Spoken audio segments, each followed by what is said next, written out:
This is a broadcast for AP Chemistry on how to solve number 30 from Chapter 12, located on page 600 of your textbook.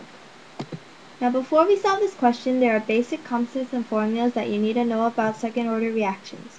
First of all, the second-order rate law is rate equals the rate constant K times the concentration of the reactant A squared.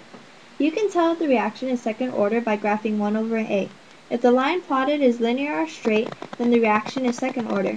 The integrated rate law for second-order reactions is 1 divided by the concentration of A equals the rate constant K multiplied by T time plus 1 divided by the initial concentration of A. The half-life of second-order reactions is equal to 1 divided by the rate constant K times the initial concentration of A. Now on to the actual question. A certain reaction has the following general form. The reactant A forms the product B. At a particular temperature and the initial concentration of A equals 2.80 times 10 to the negative 3 molarity, concentration versus time data were collected for the reaction, and a plot of 1 divided by the concentration of A versus time resulted in a straight line with the slope value of 3.60 times 10 to the negative 2 liters over moles times second.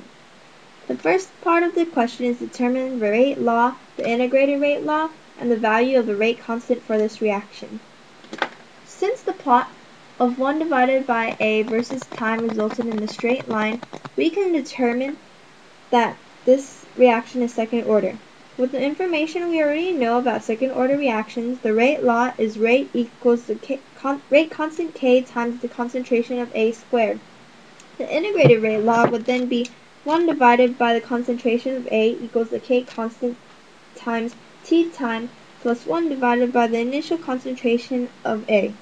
The given slope value is equal to the K constant, therefore K equals 3.60 times 10 to the negative 2 liters over moles times seconds. The second part of this question is to calculate the half-life for this reaction. Using the half-life formula that we already know for second-order reactions, we can plug in what is given from the question into the equation.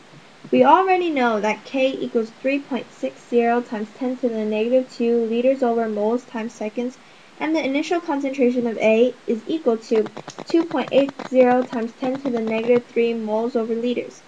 We can plug this information into the equation, which will then equal 1 over 3.60 times 10 to the negative 2 times 2.80 times 10 to the negative 3.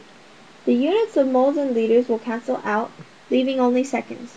The half-life of this reaction would then be 9,920 seconds, or 9.92 times 10 to the third due to sig figs. The last and final part of this question is to calculate how much time is required for the concentration of A to decrease to 7.00 times 10 to the negative 4th molarity. For this part, we will use the integrated rate law to solve this question. First of all, we already know what the rate constant and the initial concentration are. We are given the new concentration of A, which is 7.00 times 10 to the negative 4th. Now we must solve for time.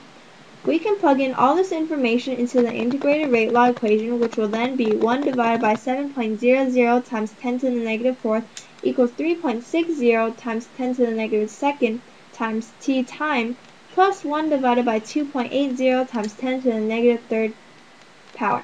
When simplified, T will equal 1,430 minus 357 over 3.60 times 10 to the negative 2.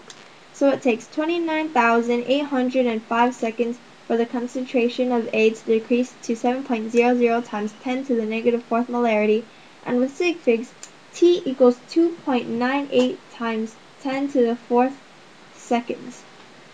This is the end of the podcast, and I hope it helps you with your homework.